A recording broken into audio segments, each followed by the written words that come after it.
ஹலோங்க, வணக்கம். எப்படி இருக்கீங்களா? முதல்ல இனிய தமிழ் புத்தாண்டு நல்வாழ்த்துக்கள். நேற்று நாள் இன்னைக்கு தான் உங்களை சந்திச்சிருக்கோம், அதை நான் தெரியப்படுத்திக்கிறேன். ஒரு அருமையான தருணத்தில் நம்ம அடிக்கடி சந்திக்கிறோம். இது அது மாதிரியான ஒரு நல்ல அருமையான தருணம் இன்னைக்கு நமக்கு மீண்டும் அமைஞ்சிருக்கு. ரொம்ப சந்தோஷம். எப்படி சொல்றது, எங்கிருந்து ஆரம்பிக்கிறது? விக்னேஷன் சார்லேருந்தே ஆரம்பிப்போம். அவர் என்ன பண்ணுவார்னா, அவர் நம்ம மேலே ரொம்ப பிரியம் உண்டு. அந்த பிரியம் எந்த அளவுக்கு இருக்குன்னா, சார் எங்கே இருக்கீங்க சார் அப்படிம்பாரு. நான் அந்த ஹைதராபாத்தில் சரிபோதாசன் ஒரு ஷூட்டிங்கில் இருக்கேன் சார், நாளைக்கு கிளம்பி மலேசியா வந்துட முடியுமா? ஏன் சார் அப்படின்னு. இல்லை, ஷூட்டிங் இன்னைக்கு முடிஞ்சிருது சார், பட் நான் சென்னை போகணும் சார். இல்லை, நீங்கள் ஒன்றும் இல்லை, இப்போ நான் பெரிய பொருட்செலவில் படம் எடுத்துக்கிட்டு இருக்கேன். இங்கே ஏர் ஏஷியான்னு ஒரு பில்டிங் இருக்குது. அந்த பில்டிங் இப்போ நான் செட்டாக போடணும்னா அதுக்கு ஒரு 5 கோடி ரூபா, இல்லாட்டி ஒரு 7 கோடி ரூபாய்க்கிட்ட ஆகும். நீங்கள் வந்தீங்கன்னா அந்த சீனை நான் எல்ஐசி ஆஃபீஸ் மாதிரி கொஞ்சம் கன்வெர்ட் பண்ணி அதில் ஒரு போர்ஷனை நான் இதில் எடுத்துக்குவேன். முடிஞ்சா வாங்க, இல்லைன்னாலும் பரவாயில்ல அப்படின்னா ஏர்போர்ட்டில் ஓடுவேன். அதுக்கப்புறம் கட் பண்ணால் ஜம்ப் கட் பண்ணோன்னா நான் ஹைதராபாத் ஏர்போர்ட்டில் கடை ஓடிட்டு இருப்பேன். ஃப்ளைட்டில் முடிச்ச உடனே அங்கே போய் உட்காந்து மீசை எடுத்துடலாமா சார் அப்படின்பாரு. சார் பல படத்துக்கு கண்டினியூட்டியாக போயிட்டுருக்கு சார், இப்போ சரிபதாசன் நேரத்தில் இதான் மீசை தான் சார். எடுத்தா இந்த படத்துக்கு நல்லா இருக்கும். கொஞ்சம் பாருங்க, அதை குறைச்சி காட்டுறது. இதெல்லாம் ராத்திரி எத்தனை மணிக்கு போகுதுன்னா, பிரதீப் சாரோட ஷூட் பண்ணிட்டு இருக்காரு. ராத்திரி ஒரு 11:30 மலேசியா டைம். அதனால கொஞ்சம் மீசை இப்படி கொஞ்சம் குறைச்சிட்டு, இது ஓகே அப்படின்னு. ஓகே, பட் முழுக்க எடுத்துட்டா நல்லா இருக்கும். அந்த மாதிரி ஃபுல்லாக ஷேப் பண்ண இப்போ தான் நியூ ஏஜ் ஜெயசூர்யா பார்க்க முடியுது அப்படிம்பாரு. இப்படி சொல்லி ஆரம்பிப்பார். சரி, அது மாதிரி திடீர்னு இன்னொரு நாள் ஃபோன் அடிப்பார். இப்போது எங்கள் ஒரு 20ஆம் தேதியிலேருந்து டேட் கிடைக்குமா அப்படின்னு 5 நாளைக்கு முன்னாடி கேட்பார். ஏன் சார் அப்படின்னா, இல்லை சார் பல படம் லாக்கில் இருக்குது சார், இப்போ யார் டேட்டையும் வாங்க முடியாது சார், நான் அதிகபட்சம் என்னோடய படம் வேணால் நான் கேன்சல் பண்ணலாம், மற்றது எதுவுமே தொட முடியாது சார் அப்படின்னு. இல்லை, பிரதீப் சார் இப்போ இந்த டிராகன் ஒரு படம், அது சரி, இது டூடுன்னு ஒரு படம் போகிறாரு, அதனால அதுக்குள்ளே முடிச்சுக்கோங்க அப்படின்னு சொல்கிறாரு. இப்போ நான் அந்த செட்டு போட்டுறேன் சார், என்னை கேட்காம செட்டு போடாதீங்க சார், நான் வரமாட்டேன்னா அப்புறம் பிரச்சனை ஆகிடும். அது பரவாயில்ல சார், என்ன எனக்கு கொஞ்சம் ஒரு 50 லட்ச ரூபா வேஸ்ட் ஆகும், ஆயிட்டு போட்டும். அப்புறம் திருப்பியும் மனசு கேட்காத. சரி, படம் இப்படியெல்லாம் ரெடி ஆயிடுச்சுங்க, ரிலீஸ் டேட்டு தள்ளி போய் திடீர்னு ஒரு நாள் ஃபிக்ஸ் பண்ணிவிட்டு, இப்போ எப்படி அவருடைய அன்பு தொல்லை எப்படி இருக்குன்னா, சார் என்ன சார் பண்ணிக்கிறீங்க, நான் நைட்டு பூரா ஷூட் பண்ணிவிட்டு 2:11 மணிக்கு எந்திக்கிறேன். ஹலோ சார், என்ன சார் அப்படின்னு. அப்போ நீங்கள் தூங்கி எந்திரிச்சிருக்க, சாரி இது சொல்லும்போது 2:20, அப்போ நீங்கள் தூங்கி எந்திரிச்சிருக்கீங்க. ஆமாம் சார். முடிஞ்சால் ஒரு 1/2 ஹவரில் கமலா தியேட்டரில் இருந்தீங்கன்னா அந்த மயிலிறக சாங் அவங்க கொண்டாடுறாங்கல்ல, அதோட கூட சேர்ந்து ஒரு டான்ஸ் ஆடிட்டு வந்தீங்கன்னா நல்லாயிருக்கும். அது இந்த மொமெண்ட் திருப்பி கிடைக்காது. இப்போ சார் நீங்கள் நைட் ஷூட் வேறு இருக்குது சார், இல்லை நைட் ஷூட் அது அடுத்த படத்து நீங்கள் நைட் ஷூட் பண்ணுவீங்க, அது அப்புறம் ரிலீஸ் ஆக போகுது. பட் இந்த சந்தோஷத்தை நீங்கள் திருப்பி அடைய முடியாது. இப்படியெல்லாம் ஒரு ஒரு ஒரு ஒரு ஸ்வீட்டான ஒரு சுகமான சுமை தான் எங்கள் விக்கி சார். பட் இவ்வளவு சுமைகளை சுமந்தாலும், இவ்வளவு வலிகளை கடந்தாலும், அது எங்களுக்கு மட்டும் அவர் வலி கொடுக்கல, அவரும் பல வலிகளை தாண்டி, பல பெயின்களை தாண்டி அதை ஸ்வீட்டாக எடுத்துக்குவார். அதாவது அது என்ன எல்லாத்துக்கும் ஒரே காரணம் ஆடியன்ஸை என்டர்டெயின் பண்ணணும் அப்படின்ற ஒரு இதுதான். இதில் ஒரு தரமான படைப்பாக இருக்கணும், இது ஒரு தரமான அவுட்புட் வரணும், அந்த தரத்தில் எந்த குறையும் இருக்கக்கூடாது. அதனுடைய கதை வடிவமாகட்டும், கான்செப்ட் ஆகட்டும். ஏன்னா 2014 சொல்லிட்டு நம்ம பாட்டுக்கு அது ஏதோ ஒரு விஷுவலை கொடுத்து அதை வச்சு படம் எடுத்துட்டு இதுவும் 2014 நமக்கே கொஞ்சம் மூஞ்சி சுளிக்கிற மாதிரி ஆகிடும் இல்லையா? அப்படி இல்லாமல் வாவ் என்னடா விஷுவல், வாவ் என்னடா சவுண்டு, என்னடா சவுண்ட் டிசைனிங், என்னடா காஸ்டியூம்ஸ், என்னடா நடிப்பு, அதெல்லாம் எல்லாமே வந்து ஒரு ரொம்ப அது வந்து சில நேரம் கிராமரை மீறி கிராமரோடு சேர்த்து பார்த்தோம்னா சில படங்கள் நமக்கு வந்து இந்த கான்டெம்பரரியாக ஒரு ஒரு ஒரு ஒரு ஒரு பண்ணும்பொழுது அந்த ரெகுலர் ஃபார்மேட்டில் இருக்கவங்களுக்கு வந்து புரிகிறது கொஞ்சம் கஷ்டம்.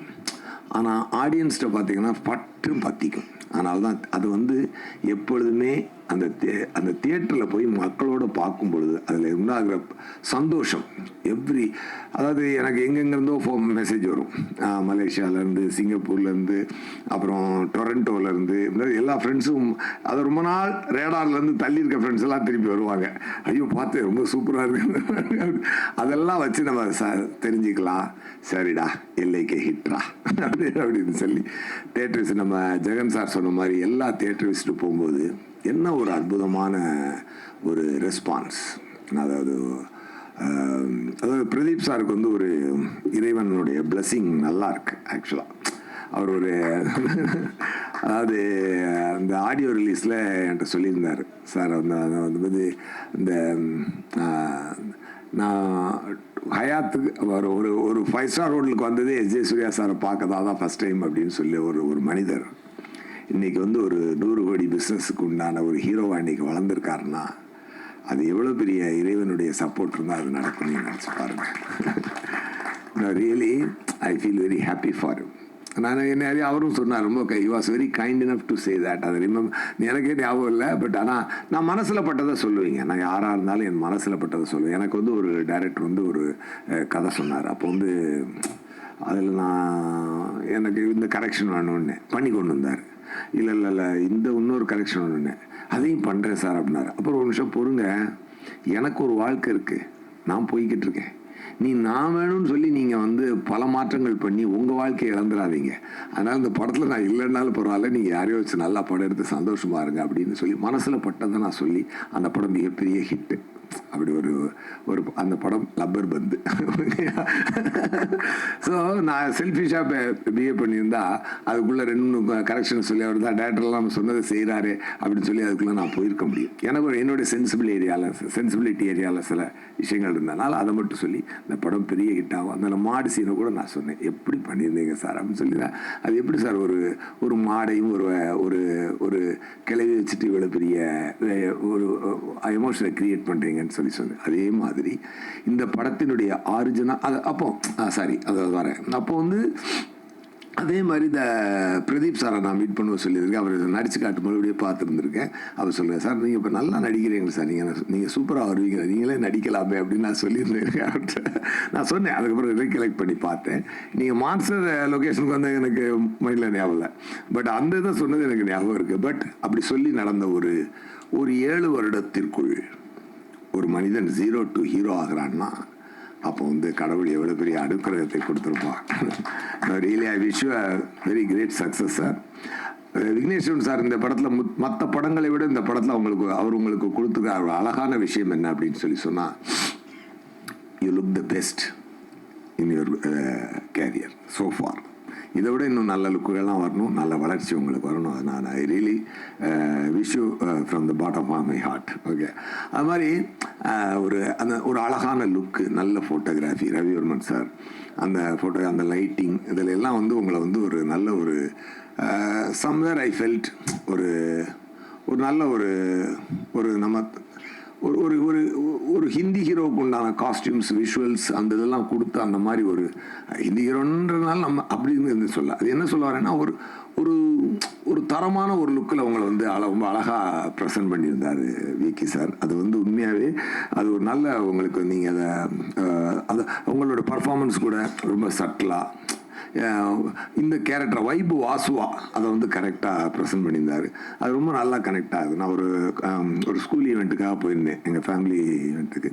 அப்போ அங்கே வந்து ஒருத்தர் வந்து இந்த மாதிரி நாளைக்கு நாங்கள் படத்துக்கு போகிறேன், பாப்பா வந்து கூப்பிட்டு போகணும்னு சொல்லிச்சு. இது வந்து ஃப்ரைடே, ஓகே சாரி சாட்டர்டே நாளைக்கு ஏன்னா ஃப்ரைடே பார்த்துட்டு நான் மறுநாள் போகிறேன் அங்கே ஈவெண்ட்டுக்கு.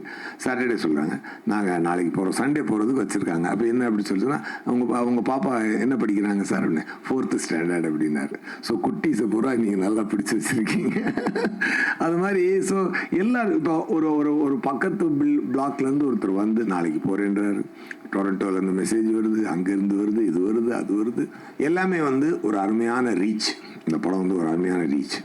தியேட்டரில் உட்காந்து பார்க்கணுங்க இதோட சந்தோஷம் தெரிஞ்சுக்கிறதுக்கு. எவ்ரி சீன் இவ்வளோ கிளாப்ஸ் வந்து ரொம்ப ரேரான படத்துக்கு தான் கிடச்சிருக்கு. ஆஃப்டர் லாங் டைம் இந்த படத்துக்கும் அது கிடச்சிருக்கு. அது வந்து மக்கள் செலிப்ரேட் பண்ணுறாங்க உண்மையாகவே. அது வந்து நீங்களும் பார்த்துருப்பீங்க. நான் சொல்கிறதுல எந்த பொய்யும் இல்லை என்பது உங்களுக்கே தெரியும். நம்ம படம் அப்படின்றதுனால எடுத்து பேசுறது அப்படிலாம் நம்மளுக்கு கிடையாது. என்ன நடக்குதோ அதை சொல்கிறோம் நம்ம. அது வந்து அனிருத் சாங்ஸு, அப்புறம் அவர் வந்து அந்த தீமா சாங்கும் எனக்கென யாரும் இல்லைன்னு போதுங்க. ஒரு லவ் காதல் கதைனாலே ஒரு லவ் அண்ட் பெயின் சம்மந்தப்பட்டதான் காதல் கதை.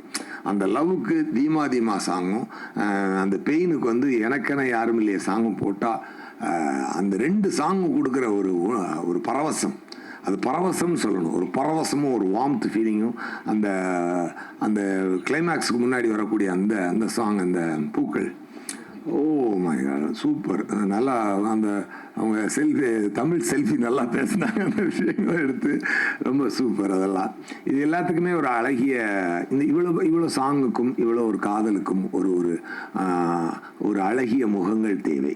அந்த அழகிய முகங்களாக கிருத்தி ஷெட்டியும் கௌரியும் அதை நல்லா காம்ப்ளிமெண்ட் பண்ணியிருக்காங்க. எஸ்பெஷலி கிருத்தி ஷெட்டி வந்து அவங்க தமிழ் செல்ஃபி சொன்ன மாதிரி நல்ல டான்ஸர்.